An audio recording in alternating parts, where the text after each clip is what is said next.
8 ደቂቃ መከላከል ያቅታችኋል። 8 ደቂቃ 8 ደቂቃ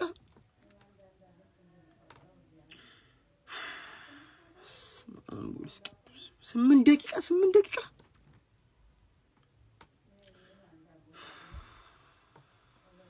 እናታችሁ እንደዛሬ ተቃጥያ አላቅም። መድኃኒዓለም እንደዛሬ ተቃጥያ አላቅም። እንደዚህ በእጄ የነበረው ነጥብ በእጄ ጉድ ፈላ ዘንድሮ ነው ምልሽ። ማን ሮቤርቶ ዴዘርቢን አመጣ? ለምን ጎድዚላን አታመጣም? ሚኮ ራሱ አሰልጣኛቸው ቢሆን ተጫዋች ቢሆን ለውጥ አይመጣም። ዘንድሮ ስፐርስ ወረደች ነው ምልህ አባቴ። ሁለቴ መርተው ሁለቴ አቻ ተደረገባቸው። ማን መጀመሪያ ቀድሞ አያገቡባችሁም እንዴ?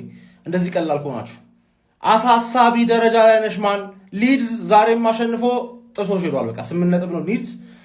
ከፎረስት ጋር መፋለም ያለሽ አማራጭ ስታየው ፎረስትን፣ ዌስትሃምን፣ ሊድስን ተወንዶ ፎረስትና ዌስትሃም ስታያቸው ከስፐርስ የበለጠ ወኔ እንዳላቸው እርግጥ ነው። ስለዛ ወረድሽ ማን ገባሽ አይደል? ትናንት ደግሞ የኮቨንትሪ መመለሱን ሰምቼ ታሪክ እየሰማው ነበር። የአንድ የኮቨንትሪ ደጋፊ የዛሬ 25 ዓመት ሲወርዱ ማን እንመለሳለን ብለው ነበር ይወርዱ ተባለ። ሊግ 2 ደርሰው ነው የተመለሱት። ማን አለቀልሽ። በቃ በፕሌይኦፍ መምን አትመለሽ። ማን ዩናይትድ ግን ከፉ ደጋፊ ማን አወረዱሽ ኮክ። ሃንግማንም ጠብቂ ዛሬ ማታ ላይቭ ከችንላለን። ለራሷ ጥቅም ስትሆን እንዴት አርጋ እንደምትወጋሽ ታያለሽ። ማንቼ ቀልድ የለም። ማን በጥቅም ቀልድ የለም። ጨውቤ ነው ሁላ ነገር ጨውቤ አታይ ሚኮን ቀረቀሩላ ተሸነፉ። ሚኮን ለማውረድ ይገርማል።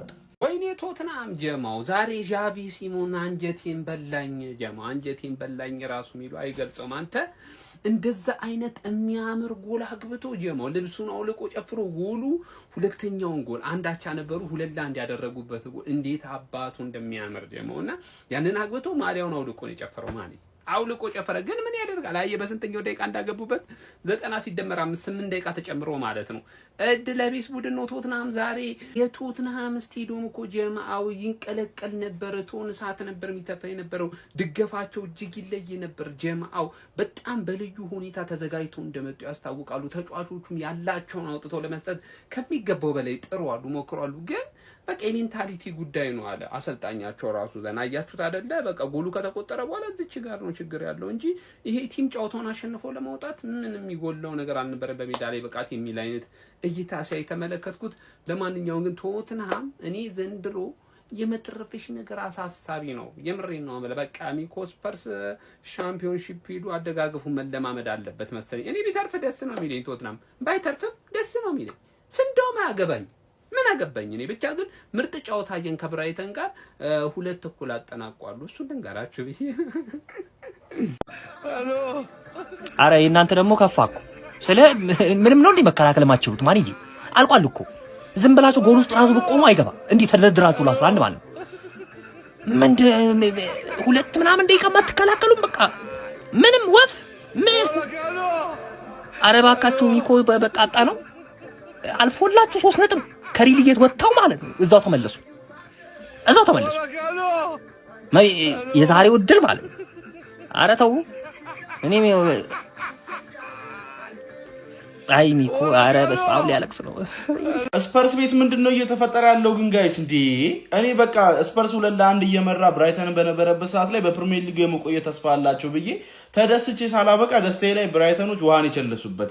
በ33ኛ ሳምንት እንግሊዝ ፕሪሚየር ሊግ መርሃ ግብር ቶተንሃም ስፐር በድጋሚ ድል ሳይቀናው ቀርቷል። በሜዳው ቶተንሃም ስፐር ስታዲየም ብራይተንን በመቅጠም 2-2 ነው መለየት የቻለው። ከአንዴም ሁለቴ መምራት አጋጣሚ ነበራቸው። ሁለቱም ግን ውጤቱን ማስጠበቅ ተስኗቸው ነጥብ ተጋርተው ለመውጣት ተገደዋል። በዚህ ጨዋታ ላይ በቶተንሃም ስፐር በኩል ፔድሮ ፖሮ 39ኛው ደቂቃ ላይ ጎል አስቆጥሮ ቶተንሃምን ቀዳሚ ማድረግ ችሎ ነበር። በብራይተን በኩል ከዛ በኋላ ሚቶም 48ኛው ደቂቃ ላይ በጣም ቆንጆ ክሮስ ወደ ጎልነት በመቀየር አንዳቻ ማድረግ ቻለ። በድጋሚ ግን ስፐርሶች በዣቪ ሲሞንስ አማካኝነት 77ኛው ደቂቃ ላይ የሚገርም ጎል አስቆጥሮ ከቦክስ ውጪ 2-1 ስፐርሶችን ቀዳሚ ማድረግ ችሎ ነበረ። ኢነርጂያቸው ምናምን በጣም ጥሩ ነበር። የቶተንሃም ስፐር ተጫዋቾች ጨዋታውን የማሸነፍ ፍላጎታቸው በጣም ከፍ ያለ እንደሆነ ካላቸው የሜዳ ላይ ስሜት በደንብ መረዳት ይቻል ነበረ። ነገር ግን የመጨረሻ ደቂቃዎች ላይ ኮንሰንትሬሽን ሉዝ ማድረጋቸው ዋጋ አስከፍሏቸው ብራይተኖች 95ኛው ደቂቃ ላይ በሩተር አማካኝነት ጎል አስቆጥሮ ጨዋታው ለሁለት መጠናቀቅ ችሏል። ቶተንሃም ስፐር ይህንንም በማስመልከት እንግዲህ 2-1 እየመራ በነበረበት ወቅት ላይ 16ኛ ደረጃ ላይ መጥቶ የነበረ ቢሆንም ነገር ግን አቻ መውጣቱን ተከትሎ በመጨረሻ ደቂቃ በተቆጠረበት ጎል ምክንያት እዛው ባለበት 18ኛ ደረጃ ላይ ወራጅ ቀጠና ላይ ተቀምጦ በ31 ነጥብ ይገኛል ማለት ነው።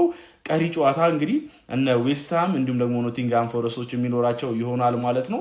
ቶተንሃም ስፐር አንድ ቀሪ ጨዋታውን ተጫውቶ ነው እንግዲህ አሁንም እዛው ወራጅ ቀጠና ውስጥ የተቀመጠው። ለማንኛውም በጣም የሚያሳዝን ግስጋሴ ላይ ናቸው። እናንተ ስለ ስፐርስ የዘንድሮ ጉዞ ምን ትላላችሁ? ሀሳባችሁን አጋሪኝ። የፕላስ ምልክቱ መጫ እንዳትረሱ። እግር ኳስን የምትወዱ ሰዎች የዛሬውን የቶተንሃምን ጨዋታ አይታችሁ እውነት ለቶተንሃም አለማዘን አይቻልም። አረ በስ እንዴት 95ኛ ደቂቃ ላይ ጎል ይቆጠርባቸዋል አሸነፍን ብለው።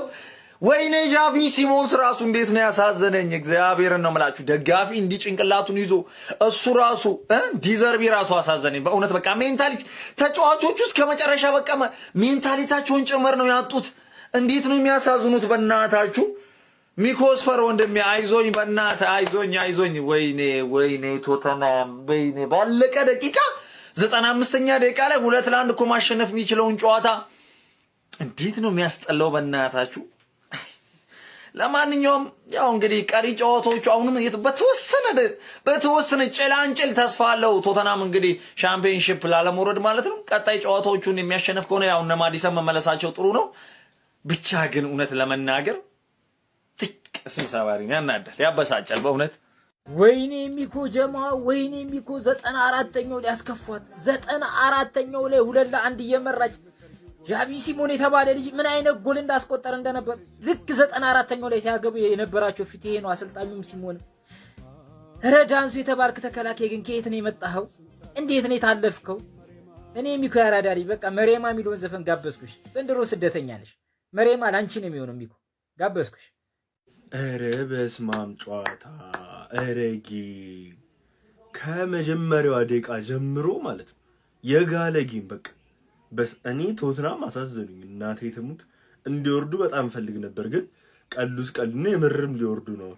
ይሄ በጣም ያሳስባል።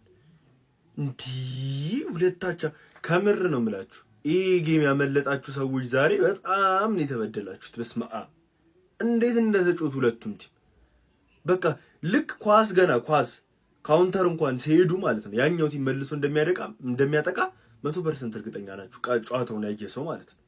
የሚገርም ፋየር የሆነ ጌም ነው ያሳዩት። እኔ ምን እኔ ግርም ያለኝ ብራይተን ከቶተንሃም እንደዚህ ሆነ። እኔ እንደውም ብራይተን ያሸንፋል ብዬ ነበረ፣ ቶተንሃም ይከብዳል ብዬ፣ ግን የሚችሉትን ተጫውተዋል። ግን ብራይተንም በቃ እጅ አልሰጥም ማለት ከዛም እዚህም ኳሱ እንዳለ ስታዩት ማለት ነው የሆነ ረጋ ያለ ኳስ አይደል። ይሄ የሚያጠቃል በቃ የሚገርም ጌም። የአርሰናልን ጌም ቁጭ ብሎ ከማየት እንደዚህ መዝናናት ይሻላል። ቶተንሃም መውረዱ አሁን በጣም ከባድ እየሆነ ነው። ዛሬ በመጣሉ በተለይ ዣቪ ሲሞንስ ልብሱን አውልቆ ጨፍሮ ምናምን በቃ ዛሬ እንኳን ይለፍለት እያልኩ አቻረጉባቸው ባለቀ ሰዓት።